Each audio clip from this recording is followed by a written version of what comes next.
Salve rapaziada, beleza com vocês? Tô aqui arrumando o carburadorzinho aqui, dando uma regulada, porque tá dando excesso ou falta, não sei. Acho que é excesso. Aí tá dando as cortadas. E o problema é resolvido daquele barulho que eu falava do carburador, entendeu? Lembra? Tá no vídeo aí anterior que eu falava assim, que tá fazendo barulho estranho no carburador. Mas não era o carburador, rapaziada. Era o comando de válvula que vai aqui dentro. Dentro desse bloco tem um comando de válvula. A gente tem que desmontar isso aqui tudo, desmontar a correia dentada. Acho que esse eu não tem correia dentada. Desmontar essas partes aqui tudinho e levantar essa tampa aqui.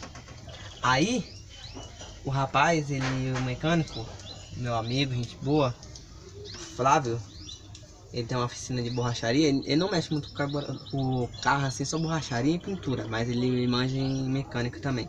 Aí ele trocou pra mim, trocou o comando inteiro pra mim de válvula. Mano, eu vou terminar de arrumar aqui pra vocês, vou mostrar pra vocês o resultado como ficou.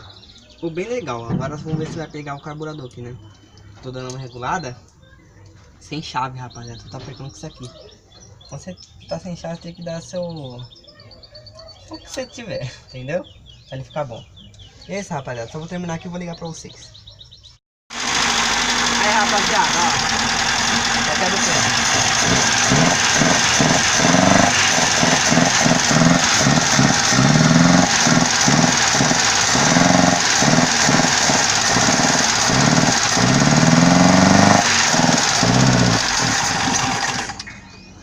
Dá acesso de novo.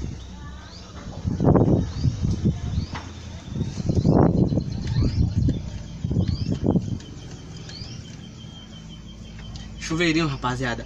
Sabe o chuveirinho que joga gasolina? Tem uma borrachinha em volta dele. Você tem que encaixar certinho. Nisso ele tá cuspindo pra todo lado gasolina. Que merda. Mas é isso, rapaziada. Vou ficar com o vídeo aí. Qualquer detalhes aí, ó.